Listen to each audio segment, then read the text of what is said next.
If you were a betting man in October of 1943, you wouldn't have put a dime on the survival of an American bomber crew over Germany. History often softens the edges of this reality, but for the men of the 8th Air Force, the math was terrifyingly simple. You had to fly 25 missions to go home. But the statistical life expectancy of a B-17 crewman was only 6 missions. This wasn't just a tough fight, it was a mathematical death sentence. Therefore, by the autumn of '43, morale wasn't just low, it was practically subterranean. The crews called it the suicide run, and nowhere was this more apparent than on October 14th, a date now etched in Air Force history as Black Thursday. On that morning, 291 flying fortresses took off for the ball bearing plants at Schweinfurt. They were banking on the doctrine of self-defending bomber formations. The theory was that if you packed enough 50 caliber guns into a tight box, the Luftwaffe couldn't touch you. But the Germans had figured out the geometry. They knew exactly when the American escort fighters, the P-47 Thunderbolts, had to turn around. And that is the specific tragedy of 1943.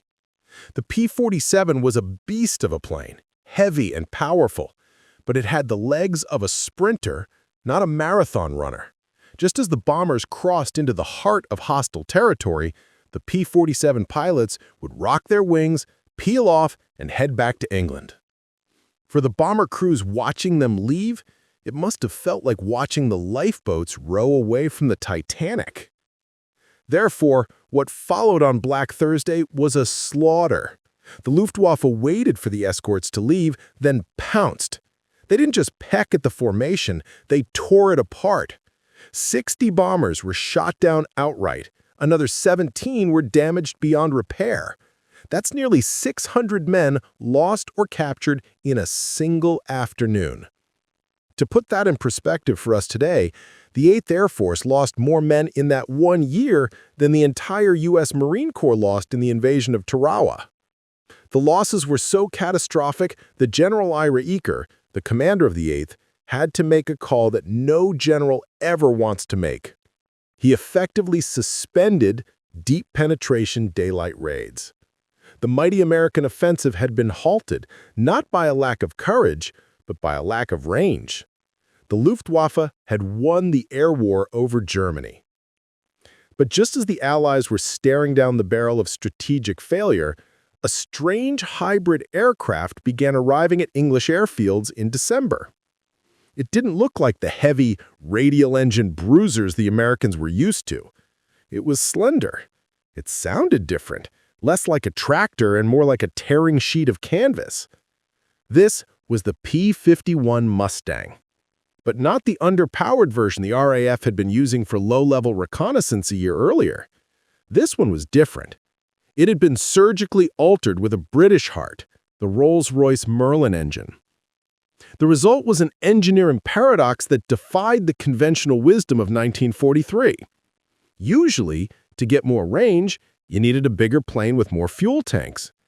But the Mustang was smaller and lighter than the Thunderbolt. Yet it could do the one thing the Thunderbolt couldn't. It could fly all the way to Berlin, fight the Luftwaffe at 30,000 feet, and still have enough gas to fly home. The suicide mission was officially over. The hunters were about to become the hunted. Now, there is a bitter irony to the slaughter of 1943. While the 8th Air Force was bleeding out over Germany, desperate for a long-range escort, the plane that would eventually save them was already sitting on the tarmac. It had been there since 1941. The P-51 Mustang wasn't a new invention in 1943. It had been designed by North American Aviation years earlier for the British Purchasing Commission. And if you looked at the airframe alone, it was a masterpiece of aerodynamics. It was sleek, it was flush-riveted, and it featured something called a laminar flow wing.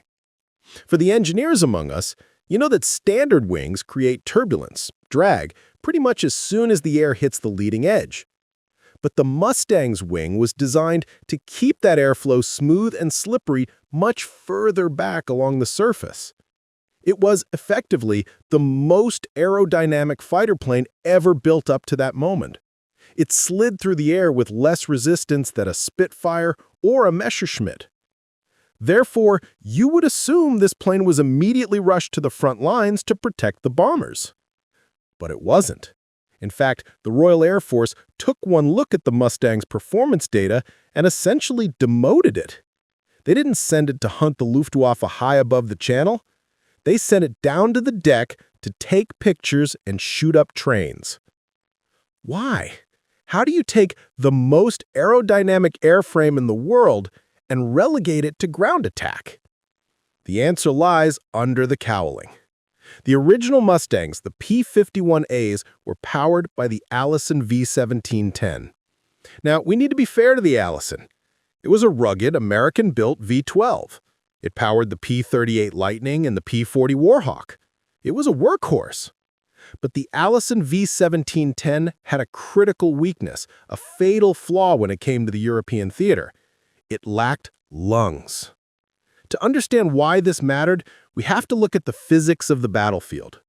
The B-17 Fortresses didn't fly at 5,000 feet. To escape the worst of the German flak and the light fighters, they cruised up at 25 to 30,000 feet. At that altitude, the air is thin. There's roughly 1/3 the oxygen available compared to sea level. An internal combustion engine is basically an air pump. If you can't feed it oxygen, you can't burn fuel. If you can't burn fuel, you lose horsepower. Therefore, to fight at 30,000 feet, you need a supercharger, a mechanical compressor that force feeds dense air into the manifold. The Allison engine did have a supercharger, but it was a single-stage unit. Think of it like a single runner trying to sprint up Mount Everest. At sea level, the Allison-powered Mustang was a hot rod. It could outrun a Spitfire on the deck. It was fast, agile, and responsive. But the moment you climbed past 15,000 feet, the Allison hit a wall. The single-stage supercharger just couldn't compress the thin air enough to keep the engine happy. The power curve fell off a cliff. By the time an Allison Mustang reached 25,000 feet, where the bombers were dying, it was gasping for breath. Its top speed dropped significantly. It became sluggish. Against a Messerschmitt Bf-109 or a Focke-Wulf 190, at that altitude, the P-51A was a sitting duck. It simply didn't have the power to maneuver. Therefore, the British and the Americans made a logical tactical decision based on the technology they had. They decided the Mustang was a low-altitude aircraft. It became a tactical reconnaissance plane. It was excellent at zooming in at treetop level, snapping pictures, and running away before the enemy knew what happened. But this decision created a tragic gap in strategy. Up at 30,000 feet, the B-17s were getting hammered because the P-47 Thunderbolt, which did have a massive turbocharger and could fly high, burned fuel so fast it couldn't stay with them. And down at 5,000 feet, the P-51 Mustang was sipping fuel, showing incredible range and efficiency, but was mechanically incapable of climbing up to the fight. You had the perfect airframe trapped by the wrong engine. It was a case of so near and yet so far. The solution to the bomber offensive was flying right under everyone's noses, disguised as a ground attack plane. The Mustang needed a transplant. It needed an engine that could breathe the thin air of the stratosphere. And as it turned out, the British had exactly the engine required. But fitting it into an American plane would require an act of engineering improvisation that would change the course of the war. It started, as many great engineering breakthroughs do, with a complaint.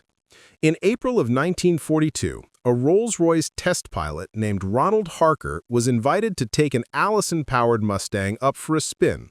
The location was the Air Fighting Development Unit at Duxford, England. Now, Harker wasn't just a stick and rudder man. He was a technician. He knew machines. And as he threw the Mustang around the sky that afternoon, he was struck by a confusing duality. On one hand, the controls were crisp. The plane handled beautifully. It didn't have the twitchiness of a Spitfire. It was solid, stable, and fast down low. But every time Harker tried to push the nose up towards the bomber streams, the engine choked. He could feel the airframe begging to climb, but the engine plant was anchoring it to the ground. When he landed, he reportedly told his superiors something that would become legend. He said roughly, "That airplane is a Rolls-Royce, but you've put an agricultural engine in it." So Harker did some back-of-the-napkin math. He realized that the Mustang's drag characteristics were actually superior to the Spitfire. He calculated that if you could just give it the same horsepower at altitude that the Spitfire had, the Mustang wouldn't just equal the British fighter, it would leave it in the dust. He took this idea to the top, to Ernest Hives, the head of Rolls-Royce. Hives was a man of action. He didn't form a committee, he authorized an experiment. This leads us to the unholy marriage. The project moved to Hucknall, the Rolls-Royce flight test establishment. And we have to appreciate the atmosphere here. This wasn't a gleaming, sterile laboratory. It was a wartime workshop. 5 Mustangs were pulled from the line to be converted. They were designated as the Mustang X. The engineers at Hucknall faced a square peg, round hole problem. The American Allison engine was a V12, yes, but the British Merlin 61 was longer, heavier, and required a completely different cooling system. It also had that massive two-stage supercharger hanging off the back, which we'll discuss later. So, the engineers at Hucknall had to hack the American bones to accept the British heart. They had to redesign the engine mounts, they had to fabricate a new nose cowling to fit the propeller spinner. Most critically, they had to figure out where to put the radiator. The Merlin ran hot, much hotter than the Allison. The solution they cobbled together wasn't pretty, at least not at first. They stuck an intercooler radiator under the nose, giving the plane a bit of a beard. But when they fired it up on October 13, 1942, the results were immediate. Captain R.T. Shepard, Rolls-Royce's chief test pilot, took the first Mustang X into the air. The data that came back was shocking. With the old Allison engine, the Mustang topped out around 390 miles per hour, and that was only at low altitude. But with the Merlin 61 installed, the Mustang X hit 433 miles per hour at 22,000 feet. Let's pause on that for a second. They had gained over 40 miles per hour just by swapping the engine. More importantly, the service ceiling, how high the plane could effectively fight, skyrocketed. The Allison Mustang gasped for air at 25,000 feet. The Merlin Mustang was still climbing strong at 40,000 feet. They had inadvertently created a superfighter. Harker's intuition had been correct. The American airframe was so aerodynamically efficient that it utilized the Merlin's power better than the Spitfire did. The Spitfire was a draggy airframe with a brilliant engine. The Mustang was a brilliant airframe waiting for a brilliant engine. When you combine them, the sum was greater than the parts. So, the British Air Ministry was ecstatic. They immediately saw the potential. They had a plane that could fly faster than the Focke-Wulf 19 and fly higher than the Bf 109. But there was a massive logistical problem looming on the horizon. Rolls-Royce was already stretched to the breaking point. Every Merlin engine coming off the assembly line in Derby or Crewe was already spoken for. They were needed for Spitfires, they were needed for Hurricanes, they were needed for the Lancaster bombers that were pounding Germany by night. The British simply did not have the industrial capacity to build thousands of extra engines for American fighter frames. The prototype proved the concept worked, but a prototype can't win a war. They needed mass production. They needed an industrial giant that could take this delicate piece of British watchmaking and churn it out like toaster ovens without losing a micron of precision. And for that, they didn't look to English craftsmen. They looked across the Atlantic to the Motor City. If you grew up in the golden age of American automobiles, you know the slogan, "Ask the man who owns one." That was the tagline for Packard. Before the war, Packard wasn't just a car company. It was American royalty. They didn't build cars for the masses like Ford. They built limousines for presidents and bankers. They dealt in silence, smoothness, and prestige. So, when the British realized they needed thousands of Merlin engines to save the war effort, they didn't go to a tractor factory. They came to East Grand Boulevard in Detroit. But the meeting between Rolls-Royce and Packard wasn't a simple handshake deal. It was a collision of two completely different industrial philosophies.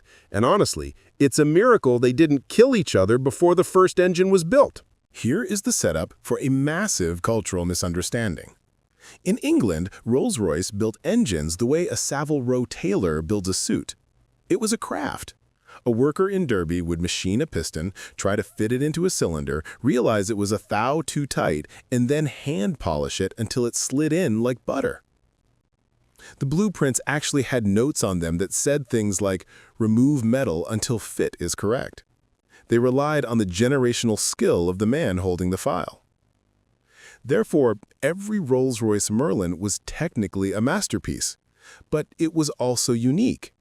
You couldn't necessarily take a crankshaft from engine A and drop it into engine B without a lot of fiddling. When the Packard engineers unrolled these blueprints in Detroit, they were horrified. To an American production engineer, the phrase "fit to suit" is profanity. In Detroit, the holy grail was interchangeability. Packard looked at the British delegation and essentially said, "We can't build this, not because it's too complex, but because it's too vague. You cannot run an assembly line if a worker has to stop and hand file every third part. That's not manufacturing, that's sculpting." So Packard made a bold demand. They told the British, "We will build your engine, but first we are going to re-engineer how you draw it." What followed was one of the most tedious and critical undertakings of the war. Packard's drafting department took the Rolls-Royce designs and redrew them, all of them. They converted British standard Whitworth threads to American standard. They eliminated the hand-fitting notes and replaced them with hard mathematical tolerances. If a part needed to be 2 inches wide, the Packard print didn't say approx 2 inches, it said 2.000 inches plus or minus 1/10,000th. The British were skeptical. They looked down their noses at these colonials, worrying that the Americans were going to ruin their thoroughbred engine with mass production sloppiness. They believed that without the human touch of the British craftsman, the engine would vibrate itself to pieces. But when the Packard-built Merlins, designated the V1650, rolled off the line, the British engineers were silenced. Not only did the engines work, they were often better than the handmade originals. Why?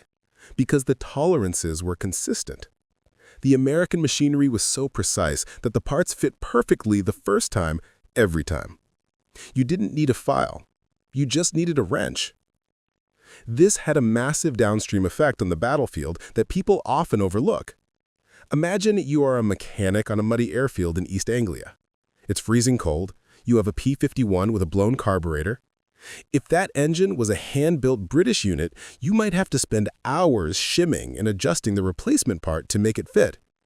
But with the Packard Merlin, you could walk to the supply tent, grab a carburetor out of a box, bolt it on, and the pilot could be airborne in 20 minutes. That is the power of Detroit's precision.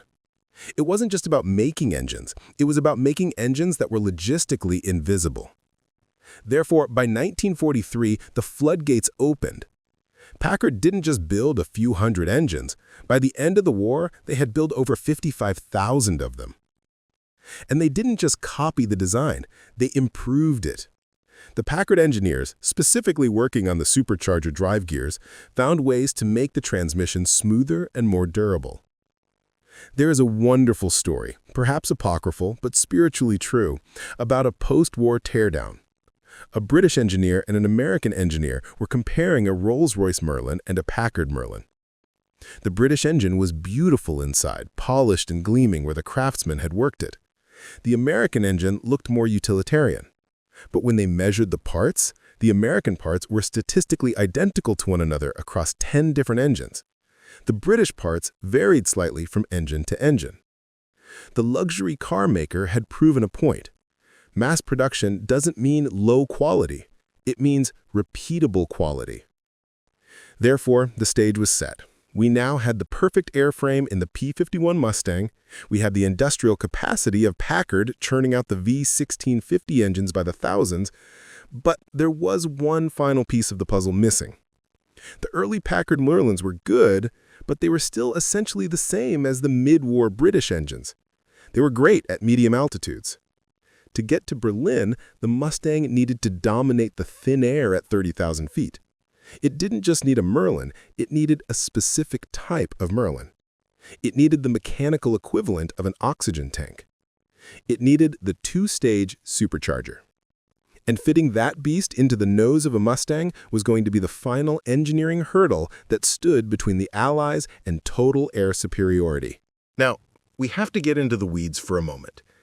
I know many of you understand engines. You've tuned carburetors, you've adjusted timing belts, but what Packard and Rolls-Royce achieved with the 60 Series Merlin, or the V1653 as the Americans called it, is a feat of thermodynamics that borders on magic. To understand why this engine won the war, we have to understand the enemy. The enemy wasn't just the Luftwaffe, it was the atmosphere itself. At sea level, the air is thick and rich with oxygen. Your car engine loves it. But for every 1,000 feet you climb, the air pressure drops.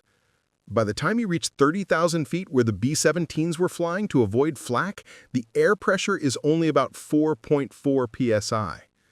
At sea level, it's 14.7. Therefore, up there, the air is so thin that a standard engine simply suffocates. It's like trying to run a marathon while breathing through a coffee stirrer. You can pump the pistons as fast as you want, but if there's no oxygen in the cylinder, there's no bang. The solution, of course, is a supercharger, a centrifugal air compressor that forces air into the engine. But here lies the engineering trap that caught the early Allisons. A single-stage supercharger, one fan spinning really fast, can only compress the air so much. If you spin it too fast to try and compensate for the thin air at 30,000 feet, the tips of the impeller blades go supersonic. They create shock waves, turbulence, and efficiency drops to zero. Therefore, the engineers needed a way to compress the air gently but massively. Enter the two-stage supercharger. Think of it as a bucket brigade. Instead of one guy trying to throw a bucket of water 50 feet uphill, you have two guys. The first guy throws it 25 feet to the second guy, and the second guy throws the rest of the way. In the Packard Merlin, the air enters the first stage, the low-pressure impeller. This fan compresses the air somewhat. Then, instead of going into the engine, that pressurized air is fed directly into the second stage, the high-pressure impeller. The second fan takes the already compressed air and squeezes it again. By the time the air leaves the second stage, it has been compressed to 6 times the outside atmospheric pressure. The engine is effectively being tricked into thinking it's still at sea level, even though it's flying in the stratosphere. But, and this is a massive but, Sir Isaac Newton and the laws of physics demand a payment. When you compress a gas, it gets hot. You know this if you've ever felt the valve of a bicycle pump after inflating a tire. Now, imagine compressing air 6 times over at thousands of RPM. The air leaving that second supercharger wasn't just warm, it was nearly 400 degrees Fahrenheit. You cannot feed 400-degree air into a gasoline engine. If you do, the fuel mixture will detonate. It will explode before the spark plug fires. We call this knocking or pre-ignition, and in a high-performance aircraft engine, it will melt holes in your pistons in seconds. Therefore, the Packard engineers had to solve a heat problem that was just as difficult as the pressure problem. The solution was the intercooler.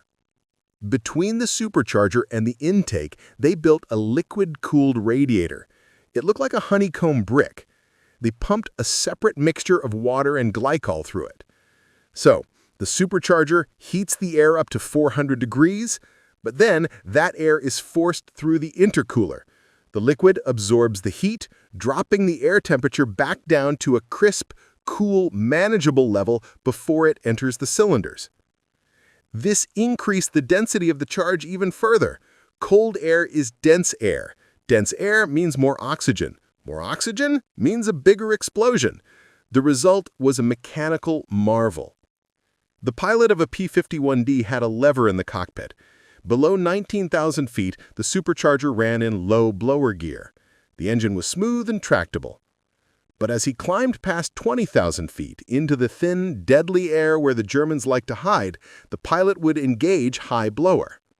A hydraulic clutch would engage, the impellers would spin up to nearly 25,000 RPM. And while the German engines were starting to wheeze and lose power in the thin air, the Packard Merlin would take a deep breath. The manifold pressure would hold steady. At 25,000 feet, the P-51 wasn't losing power, it was gaining an advantage. It could pull 1,500 horsepower at an altitude where other planes were struggling to stay airborne. Therefore, this wasn't just an engine, it was an oxygen tank for the Mustang's muscle. It meant that for the first time, the Escort fighters didn't have to look up at the enemy, they could look down on them. They could climb above the Luftwaffe, dive on them, and use that energy to trap them. But all this technology, the two impellers, the intercooler, the two-speed gear drive, added weight and complexity. It made the nose of the Mustang longer. It shifted the center of gravity. Critics at the time said it was too complicated for war. They said a liquid-cooled engine was too vulnerable. One bullet in the radiator and you seize up. And they were right. The B-51 was vulnerable to ground fire. However, the mission wasn't ground attack anymore. The mission was air superiority. And up at 30,000 feet, there is no ground fire. There is only the enemy fighter. And in that arena, the Packard Merlin V1650-7 was the undisputed king. With the lungs to breathe in the stratosphere, the Mustang was no longer just a low-level scout. It was a high-altitude predator. Therefore, the pieces were finally in place. The suicide mission was about to be canceled. The engineering was done. The factories were humming. Now it was up to the generals to change the orders. It was time to unleash this new weapon on the one target that Hermann Göring swore would never be bombed. It was time to go to Berlin. There is a specific kind of arrogance that comes before a fall, and in the history of aerial warfare, no one embodied that arrogance quite like Reichsmarschall Hermann Göring. Early in the war, when the Luftwaffe was bombing London with impunity, Göring made a boast that would haunt him for the rest of his life. He told the German people, "If any enemy aircraft flies over the Reich territory, my name is Meyer." Meyer was a common Jewish name in Germany. It was a slur, a joke, and a promise all rolled into one. He was guaranteeing the sanctity of German airspace. Therefore, for the first few years of the war, he was largely right. The British bombed at night, inaccurate and sporadic. The Americans bombed by day, but only on the fringes. France, the Low Countries, maybe the industrial edge of the Ruhr Valley. The Luftwaffe pilots called the limit of the American fighter range the safety line. They knew down to the kilometer exactly where the P-47 Thunderbolts had to turn back. It was a game of geometry. The Luftwaffe fighters would take off, form up safely behind that invisible wall, and wait. They would watch the American escorts dump their fuel, rock their wings, and turn for home. Then, like wolves waiting for the shepherd to leave, they would tear into the B-17s. They had hours to do it. They could attack, land, refuel, have a sandwich, and go back up to attack again. But in early 1944, the geometry changed. And it didn't change by miles, it changed by time zones. The arrival of the P-51 Mustang with the Packard Merlin engine was the hardware solution. But hardware needs fuel. The P-51 was efficient, yes, but to fly from East Anglia to Berlin and back a round trip of over 1,100 miles, required more gas than the internal tanks could hold. The solution came in the form of a disposable technology that looked surprisingly crude: the drop tank. Now, drop tanks weren't new, but the Americans industrialized them. They produced thousands of 75-gallon and later 108-gallon tanks. Some were metal, but many were actually made of compressed paper, impregnated with glue and pressed into shape. They were cheap, they were leaky, but they were the key to the continent. Therefore, when the P-51s took off, they were flying on external fuel. They would climb out over the Channel, cross France, and enter Germany, all while keeping their internal fuselage tanks 100% full. This brings us to March of 1944. The Big Week offensive had just softened up the targets. Now the 8th Air Force decided to strike the head of the snake. They targeted Berlin. We have to visualize this from the perspective of a Luftwaffe pilot. Imagine you were flying a Messerschmitt Bf 109. You're deep inside Germany, near the capital. You see the bomber stream approaching. You're relaxed. You're checking your gun sights. You know the American fighters turned back at the Rhine. You are in safe airspace. Suddenly, you see a glint of silver above you. At first, you assume it's a friendly aircraft, maybe a Focke-Wulf 19. It has a single engine. It's small. It can't be an American bomber, and it certainly can't be an American fighter. They don't have the range. But then the silver shape dives, and it doesn't just dive, it accelerates. The silhouette becomes clear: square wingtips, a distinct radiator scoop under the belly. It's a Mustang, and there isn't just one. There are dozens of them. The psychological impact of this moment cannot be overstated. It wasn't just an engagement, it was a violation of the laws of physics as the Germans understood them.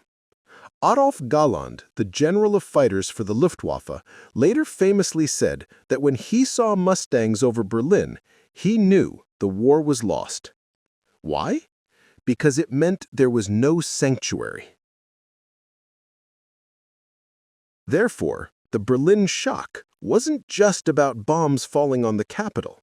It was about the collapse of the German defensive strategy. The P-51s would fly all the way to the target with the bombers. When the Luftwaffe rose to intercept, the Mustang pilots would simply pull a lever, releasing the drop tanks. The paper tanks would tumble away, and suddenly the Mustang was a clean, aerodynamic thoroughbred again.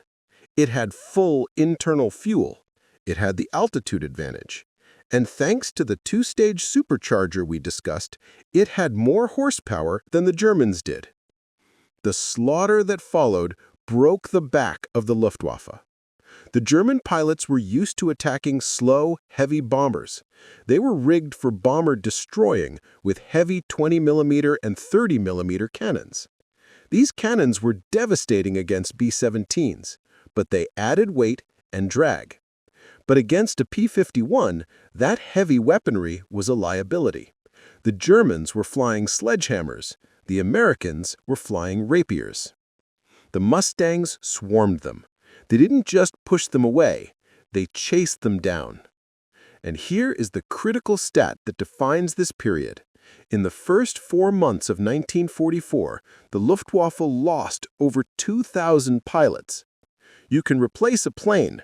The German factories were actually producing more fighters in 1944 than in 1942. But you cannot manufacture a veteran pilot. When a German ace was shot down over Berlin by a Mustang, 10 years of experience vanished in a ball of fire. He was replaced by a kid with 20 hours of flight time. Therefore, the quality of the opposition began to plummet.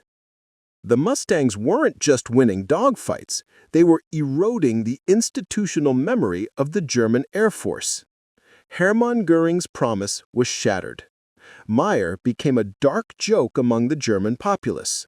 When the air raid sirens wailed in Berlin, civilians would bitterly ask, "Where is Meyer's Air Force?" The answer was that Meyer's Air Force was being systematically dismantled at 30,000 feet. But establishing superiority was only the first step. The Americans had the range, they had the plane, they had the pilots. Now, they needed a change in doctrine. Up until this point, the orders were strict. The job of the escort is to protect the bombers. Do not leave the formation. The P-51 pilots were tethered to the B-17s like guard dogs on a leash. They could only fight if the bombers were attacked. If the Germans ran away, the Mustangs had to let them go. It was a defensive strategy. It was safe. It was logical. But in warfare, sometimes the best defense is a savage offense. And a new commander was about to arrive on the scene. A man who didn't believe in leashes. A man who had already bombed Tokyo and was now looking to burn the Luftwaffe out of the sky completely. James Jimmy Doolittle was taking command, and he was about to change the order from escort to kill. There is an old saying in military strategy. If you want to kill the wolves, don't wait for them to attack the sheep. Go find the den. For the first few years of the air war, American fighter pilots were strictly forbidden from hunting. Their orders were defensive, rigid, and frustrating. A P-47 or P-38 pilot was told in no uncertain terms that his primary duty was to stay glued to the bomber formation. If a German fighter attacked and then dived away, the American pilot had to let him go. He couldn't pursue.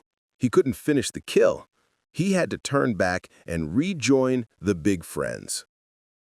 Therefore, the Luftwaffe held the initiative. They could choose when to fight and when to run. If the odds weren't in their favor, they simply dived to the deck, knowing the Americans wouldn't follow. But in January 1944, the culture of the 8th Air Force changed overnight. And it changed because a new man walked through the door. General James Jimmy Doolittle wasn't a desk general. We all remember him from the Tokyo raid, the man who flew a B-25 off a carrier deck just to send a message to the Emperor. He was a racer, a daredevil, and a pure aviator. When he took command of the 8th Air Force, the story goes that he walked into General Kepner's fighter headquarters and saw a sign on the wall. It read, "The first duty of the 8th Air Force fighters is to bring the bombers alive." Doolittle looked at it and reportedly said, "Take that damn thing down." Therefore, he issued a new directive. It was simple, brutal, and it completely reversed the logic of the air war. The new order was, the first duty of the 8th Air Force fighters is to destroy the German Air Force. This seems like a subtle shift in wording, but tactically, it was a revolution. Under the old rules, the bombers were the asset to be protected. Under Doolittle's new rules, the bombers became something else entirely. They were bait. Doolittle realized that the B-17s were the only thing that would force the Luftwaffe into the air. So, he used them to draw the Germans out. And once the Germans were airborne, he unleashed the Mustangs. The P-51 pilots were told they could now leave the bomber stream. They could roam. They could range out 20, 30, 50 miles ahead of the formation. Therefore, the safety cushion the Germans relied on evaporated. Suddenly, groups of Mustangs were roaming the German countryside like wolf packs. They were catching the German fighters as they were forming up. They were catching them as they were trying to land low on fuel and ammo. But Doolittle didn't stop at air-to-air combat. He pushed the doctrine even further, into a realm that many pilots were nervous. He ordered them to strafe. This was a controversial call. Remember, the P-51 had a liquid-cooled engine. One lucky bullet from a rifle on the ground could pierce the radiator, drain the coolant, and the engine would seize in minutes. A P-47 could take a beating and fly home. A P-51 was fragile. So, pilots were naturally hesitant to drop down to treetop level and shoot up airfields. It was dangerous work. But Doolittle understood the math of attrition. He knew that destroying a German plane on the ground was just as effective as shooting it down in the air. Maybe even more so because you might kill the mechanics and destroy the fuel trucks too. So, the Mustangs went down to the deck. They began beating up German airfields deep inside the Reich. They shot up training schools. They destroyed parked aircraft that were waiting for parts. The psychological effect on the Luftwaffe was devastating. Imagine being a German pilot. You survive a terrifying dogfight at 30,000 feet. You manage to nurse your damaged plane back to your home base. You drop your landing gear thinking you are finally safe. And suddenly, tracers rip through your cockpit from behind. A Mustang has followed you home. So, nowhere was safe. There was no rear area. By the spring of 1944, the Luftwaffe was losing planes faster than they could fuel them. But more importantly, they were losing the will to fight. The search and destroy policy turned the P-51 from a shield into a sword. It stopped being a passive escort and became an active hunter. And the result was clear. By D-Day in June 1944, the Allies had total air superiority. When the invasion fleet crossed the channel, they looked up and saw thousands of planes, and almost all of them had white stars on the wings. The Luftwaffe simply didn't show up. Doolittle's Mustangs had already killed them. If you visit an air show today, you might get lucky. You might see a restored P-51 Mustang taxiing out to the runway. It's a beautiful sight. The polished aluminum gleams in the sun. The crowd goes quiet. And then the pilot hits the starter. There is a cough, a sputter, and then that distinct, rhythmic growl of the V-12 coming to life. It is a sound that raises the hair on your arms. But as impressive as that sound is today, it is nothing compared to the roar of 1944. We have to try and imagine the sheer scale of it. On a single morning in late 1944, over 1,000 Mustangs would warm up their engines simultaneously across the airfields of East Anglia. The ground didn't just shake, it vibrated. The noise was physical. It was the sound of an industrial giant fully awake and angry. Therefore, when we look back at the P-51, we shouldn't just see a plane. We should see a miracle of cooperation. It's easy to think of the war in terms of maps and generals, but the victory in Europe was built on the back of a specific engineering synthesis that, by all rights, shouldn't have worked. It took a British airframe that was rejected by the RAF.